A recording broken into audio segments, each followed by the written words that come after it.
بسم اللہ الرحمن الرحیم۔ السلام علیکم۔ آج ہم پڑھیں گے سورہ نساء رکوع نمبر 5۔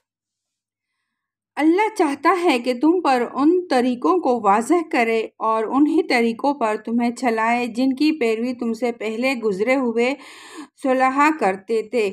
وہ اپنی رحمت کے ساتھ تمہاری طرف متوجہ ہونے کا ارادہ رکھتا ہے اور وہ علیم بھی ہیں اور دانا بھی۔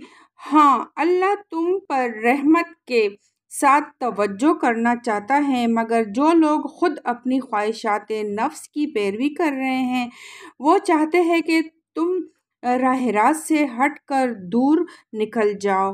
اللہ تم پر سے پابندیوں کو ہلکا کرنا چاہتا ہے کیونکہ انسان کمزور پیدا کیا گیا ہے۔ اے لوگو جو ایمان لائے ہو، آپس میں ایک دوسرے کے ساتھ مال باطل طریقوں سے نہ کھاؤ۔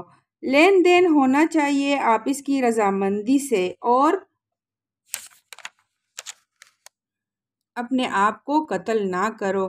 یقین مانو کہ اللہ تمہارے اوپر مہربان ہے۔ جو شخص ظلم اور زیادتی کے ساتھ ایسا کرے گا اس کو ہم ضرور آگ میں جھونکیں گے اور یہ اللہ کے لیے کوئی مشکل کام نہیں ہے۔ اگر تم ان بڑے بڑے گناہوں سے پرہیز کرتے رہو جن سے تمہیں منع کیا جا رہا ہے تو تمہاری چھوٹی موٹی برائیوں کو ہم تمہارے حساب سے سخت کر دیں گے اور تم کو عزت کی جگہ داخل کریں گے۔ اور جو کچھ اللہ نے تم میں سے کسی کو دوسروں کے مقابلے میں زیادہ دیا ہے اس کی تمنا نہ کرو۔ جو کچھ مردوں نے کمایا ہے اس کے مطابق ان کا حصہ ہے اور جو کچھ عورتوں نے کمایا ہے اس کے مطابق ان کا حصہ ہے۔ ہاں، اللہ سے اس کے فضل کی دعا مانگتے رہو۔ یقیناً اللہ ہر چیز کا علم رکھتا ہے اور ہم نے ہر اس ترکے کے حقدار مقرر کر دیے ہیں جو والدین اور قریبی رشتہ دار چھوڑیں۔ اب رہیں وہ لوگ جن سے تمہارے عہد و پیمان ہو تو ان کا حصہ انہیں دو۔ یقیناً اللہ ہر چیز پر نگراں ہے۔ اب اس کی تفسیر پڑھتے ہیں۔ بخلاف اس کے لونڈیوں کے لیے محصنات کا لفظ پہلے معنی میں استعمال ہوا ہے اور صاف الفاظ میں فرمایا گیا ہے کہ جب انہیں نکاح کی حفاظت حاصل ہو جائے تب ان کے لیے زنا کے ارتکاب پر اس سزا کی نصف سزا ہے جو محصنات غیر شادی شدہ خاندانی عورتوں کے لیے ہیں۔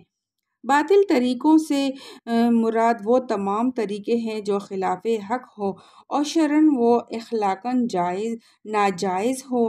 آپس کی رضامندی سے مراد آزادانہ اور جانی بوجھی رضامندی ہے۔ کسی دباؤ یا دھوکے اور فریب پر مبنی رضامندی کا نام رضامندی نہیں ہے۔ یہ فقرہ پچھلے فقرے کا تتمہ بھی ہو سکتا ہے اور خود ایک مستقل فقرہ بھی۔ اگر پچھلے فقرے کا تتمہ سمجھا جائے تو اس کا مطلب یہ ہے کہ دوسروں کا مال ناجائز طور پر کھانا خود اپنے آپ کو ہلاکت میں ڈالنا ہے، اور اگر اسے مستقل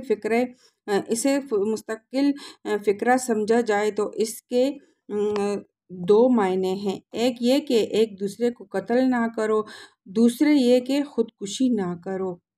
اہل عرب کا قاعدہ تھا کہ جن لوگوں کے درمیان دوستی اور بھائی چارے کے عہد و پیمان ہو جاتے تھے وہ ایک دوسرے کی میراث کے حقدار بن جاتے تھے۔ اسی طرح جسے بیٹا بنا لیا جاتا تھا وہ بھی منہ بولے باپ کا وارث قرار پاتا تھا۔ اس آیت میں جاہلیت کے اس طریقوں کو منسوخ کرتے ہوئے ارشاد فرمایا گیا ہے کہ وراثت تو اسی قاعدے کے مطابق رشتہ داروں میں تقسیم ہونی چاہیے جو ہم نے مقرر کر دیا ہے، البتہ جن لوگوں سے تمہارے عہد اور پیمان ہو ان کو اپنی زندگی میں تم جو چاہو دے سکتے ہو۔